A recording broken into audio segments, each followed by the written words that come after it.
Hi, welcome back to On the Volley, or as we like to be known, OTV. My name's Matt. I'm just here to review the game that we've just seen, Liverpool versus Man City. I'll go into a few of the other games that I've watched today. I've not seen that many, obviously, waiting for Match of the Day later on tonight, or the equivalent here in Italy. So I'm going to go straight into the Liverpool-Man City game. What a game to watch, what a game, brilliant from both teams. Excellent game for the neutral, I'm sure. I'm sure anyone who watched that tonight was not disappointed with spending the 90 minutes plus watching that game. Absolutely excellent football to watch. A bit of a chess match for the first 20 minutes, to be honest. A lot of high press and not a lot of sort of like free-flowing football, if you like. But as soon as that sort of like energy dissipated, the nervous energy of the game had dissipated, I thought it opened up into a really good game. City really dominated the latter part of the first half. Had some really good opportunities as well within that. An incident which I'll go back to in a minute. And then the second half was very much ebb and flow.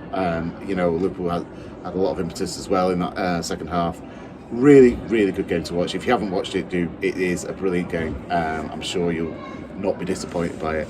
So I'm going to go on to the controversial moments in the game, because that's obviously what we were expecting from a Man City fan talking about this game.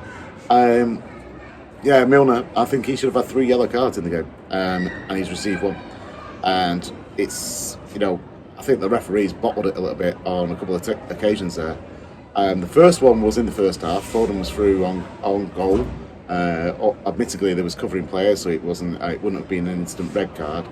But he's brought down. On the replays, you can see it's just outside the box. Maybe the referee thought it was inside the box, which is why he didn't give the free kick, or which would have been a penalty if it was inside the box. And therefore, he's just not given anything. He's really just not giving anything. And it's clear to everyone who sees the replay, Milner's got nowhere near the ball. He's definitely taken Foden's legs. Foden tries to get back to his feet, because he is a guy who likes to stay on his feet. He's not a diver. If we want to encourage players to stay on their feet, if referees want to encourage players to stay on their feet, they should reward that with the idea that, I'll give you credit for trying to stay on your feet, but I'll also reward you the foul later. He's not given anything. Obviously, VAR can't get involved because it was actually outside the box. I'm sure they looked at that and thought, well, we can't get involved. But Milner should definitely have had a yellow card for that. It should definitely have been a free kick, at least. And he's got away with one there. He's really got away with one there. He eventually did get booked, again on Foden, brought him down. Foden skinned him on the outside. Milner went across him, took him out. It's a blatant yellow card, professional foul, if you like. Just basically knew he wasn't going to get anywhere near Foden, and Foden was again through into the box. Again, there was covering players, but he's taking him out. He gets a yellow card for that one. And then in the second half, this is actually, I think, when it was 1-1, Bernardo Silva's coming in off the left wing, cuts in between him and I think Fabinho, and Milner just takes him out. Just completely takes him out. I mean, it's again a professional foul. Should have received a yellow card. Referee bottled it yet again. Didn't give him one. And 3 minutes later, Liverpool are 2-1 up. Mohamed scored an absolute beauty. Don't get me wrong. It's a game. A goal fits grace any game. But yeah, it was. 3 minutes after they should have been down to 10 men, in my opinion. And I think most people with a fair mind would say it probably should have been that way as well. So that's the way the game was been flowing. I haven't mentioned the goals yet. Actually, Sane produced a good finish from another bit of amazing work by Salah. Really good play inside his own half, and then threads the ball through to Sane. It's it's a well worked goal. Foden's goal, brilliant finish after some really good work by Jesus actually to set them up. Nice finish in the bottom corner. Cut across Alisson. Alisson had no chance really. It was just too hard a shot. He had no time to get down to that. Salah's goal is definitely something everyone should watch. It's a beauty. Skins 5 players actually, so a bit embarrassing as a City fan to admit that. But it was the goal of the game without a doubt, if not goal of the season so far. It's a good finish. Definitely take a look at that. And then City's heads could have easily gone down. They should have probably been playing 10 men. They've just gone from 1-1 to 2-1 down, and I thought brilliantly fought back and kept the head in the game and equalised. And equalised within 6 minutes, I think, of the Salah goal. So it's or 10 minutes within 10 minutes of that anyway, at least.